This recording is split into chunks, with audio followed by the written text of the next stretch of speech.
Hello over the peak. A Eurozone special because I think the Eurozone debt crisis is the most important macroeconomic crisis of the moment. So I'm going to kick this off by using Mohamed El Arian's article in the Financial Times about the euro. It's entitled Europe Must Consider Radical Options, and I feel that this might turn into a video series or a presentation series where we get to know what the radical options might be. He kicks off with, after a long and costly delay, European officials' narrative about the debt crisis is changing. This is good news. The bad news is that Europe still lacks the political and technical leadership needed to finally catch up with this damaging crisis. As a result, Europe will soon be forced to consider radical options, those famous radical options. He goes on. For too long, Europe has pretended that the crisis, in its periphery, was liquidity-driven rather than solvency-induced. Officials dismissed the need for debt restructuring, preferring a bailout for Greece, Ireland and Portugal that piled new debt on top of an already unsustainable burden. At first glance, this had the merit of delaying decisions that involve highly complex and uncomfortable financial engineering and political agreements. It also gave time to the weaker entities, be they countries or banks, to reduce their vulnerability. But the delay has been costly. Peripherals implementing courageous austerity measures have been losing the support of their citizens who feel, rightly, that their sacrifices have done little to improve prospects for their country. And referred to there in delay has been costly was an article by Martin Wolf that I've already used. You'll recognise it from For reluctant Europeans, the Eurozone must not be a transfer union. Yes, that one. For recalcitrant Republicans, taxes must not be raised, as in two types of people digging their heels in. Fiat justitia et pereat mundus, that one, it let right be done even if the world perishes, is the motto. Wolf fears that the Germans will cut off their own noses to spite everybody's faces, or something like that. But the bit I didn't go with was the fiscal crisis we see are a legacy of the West's private and public sector debt binges of recent decades. As the McKinsey Global Institute tells us in an update of last year's study of the aftermath of the credit bubble, this is an early stage of a painful process of deleveraging in several economies. See chart.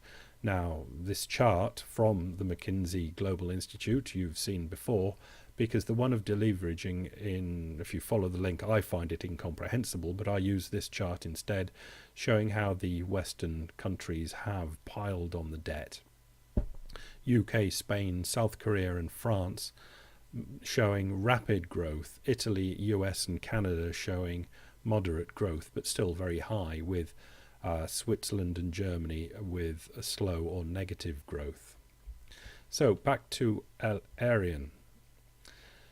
Healthy balance sheets, including that of the European Central Bank, have also been contaminated by debt that will most likely be restructured. They're going to lose money. Sizable liabilities have been transferred from the private to the public sector. The private sector can't afford them. It must go to the public sector. And less sickly European economies, most recently Italy, have been undermined by the general loss of confidence in Europe's ability to deal with a homegrown crisis. Ironically, it was left to George Papandreou, the Prime Minister of Greece, to acknowledge these disappointments this week and to point to a better way forward. In a powerful letter sent to Jean-Claude Juncker, President of the Eurogroup of Eurozone finance ministers and Prime Minister of Luxembourg, he argues that Going from crisis to crisis, at such a weak stage of recovery, with such a cacophonous press and frightened public, is not any longer an option Greece can sustain. And I'll read you a bit from the Papandreou letter, which is worth a read in its entirety. Our recent parliamentary votes signal a renewed bold effort and strong political will to reach our goals. Look, he's saying we are trying to play the game. Yet in no sense is our crisis over. Indeed, we together stand today at a fateful juncture in Greece's and Europe's ongoing economic adjustment programme. The markets and rating agencies have not responded as well as all expected. They continue to doubt and therefore punish our shared Greek and European reform programme, and in doing so are threatening Greece's and Europe's common recovery from the recession that began 3 years ago. I am now convinced, after 14 months, that no matter what Greece does, and we have proven ready to live up to our responsibilities, if Europe does not make the right, collective, forceful decisions now, we risk new and possibly global market calamities due to a contagion of doubt that could engulf our common union. Strong and visionary European leadership is needed. I think he rather would like the vision to go somewhere along the lines of letting Greece hit the restart button. But Papandreou does have a point. I say this to you because now there is a greater need to avoid mistakes of the past. Crunch time has arrived, and there is no room for indecisive and errors such as, and he goes on, but you don't need to know the entire list of errors that he pointed out, and it's quite long and detailed. Back to El-Arian. Mr. Papandreou is right to point to the need for a better solution that covers debt sustainability, access to markets and growth. He is also right to warn of the danger of allowing politics to undermine the proper design of technical solutions. Although it's unavoidable, isn't it, really? Politicians have got their fingers all over this, and necessarily. If Europe's policymakers take the Greek Prime Minister's words to heart, they will conclude that the time for strategic retooling of the Eurozone is approaching, is now. This will be done in one of two basic ways. Europe could opt for greater fiscal union, that's the noted in my notes there, of moving forward.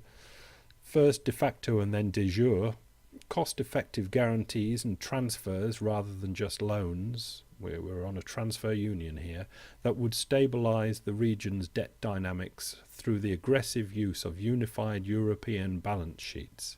In return, individual countries would sacrifice a significant amount of national sovereignty and fiscal policy discretion. This is why I say the people of the countries of Europe will not want to be doing that move forward. Referred to there in Greater Fiscal Union, the link goes to George Soros's article in the Financial Times, True Europeans Now Need a Plan B, where he writes, the European Union was brought into existence by what Karl Popper called piecemeal social engineering. A group of far-sighted statesmen, inspired by the vision of a United States of Europe, recognized that this ideal could be approached only gradually by setting limited objectives, mobilizing the political will needed to achieve them, and concluding treaties that required states to surrender only as much sovereignty as they could bear politically.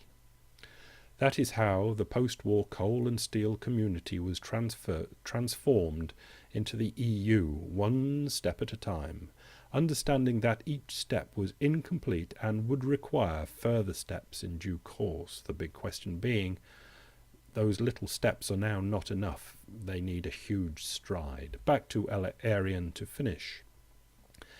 If is politically impossible to implement, as I suspect it might be, and that's the new Europe of fiscal integration. Europe should opt for a restructuring of the debt of the weak peripherals, recapitalising the ECB, protecting the payments and settlement system, countering other collateral damage and restoring conditions for growth. What he's saying is the ECB should print up money and buy the debt, lose money on the debt, effectively go insolvent itself, the ECB, and be recapitalised by the governments. I think that's what he's meaning. At some stage, this could even involve a country taking a sabbatical from the Eurozone, but not the EU, he means Greece obviously, in order to regain the policy flexibility needed to restore competitiveness. What I'd like to say is here, that is emblematic of all that I've read on the EU. The biggest brains writing hither and thither have said this, then that, and then the other, and then come up with solutions that are totally impractical. A sabbatical from the Eurozone for a country like Greece is absolute impossible lunacy, and to suggest it shows that the solutions just are not there. Neither of these approaches is easy or pleasant to implement. I think both are impossible. The fiscal union is a stride too far, and sabbaticals is a stupid idea. Each involves significant dislocations and requires skillful damage containment, a consequence of delaying necessary but difficult choices, but the alternative of continuing to muddle along with discredited approach would have even higher costs and would quickly undermine the institutional integrity of the Eurozone as a whole. The Eurozone as a whole, as stated by Soros, is used to moving in small little steps, slowly, and if something gets in the way of those small little steps, they kick that can down the road. That's the way they do things. It's institutionally incorporated into all of their systems. They cannot make big decisions. Mr. Papandreou is right. It is crunch time, and Europe is at a fateful juncture. The longer European officials dither, the smaller the scope for catching up with the spreading crisis. Again, as long as they don't have to come up with solutions, brilliant people can say brilliant things. The longer the European officials dither, the smaller the scope for catching up with the spreading crisis. That was Elarian, the Chief Executive and Co-Chief Investment Officer for PIMCO. Aided and abetted by me, Martin Wolf, Mr. Papandreou, and George Soros. Between us, we ain't got a solution yet, but we'll be working on it. Bye.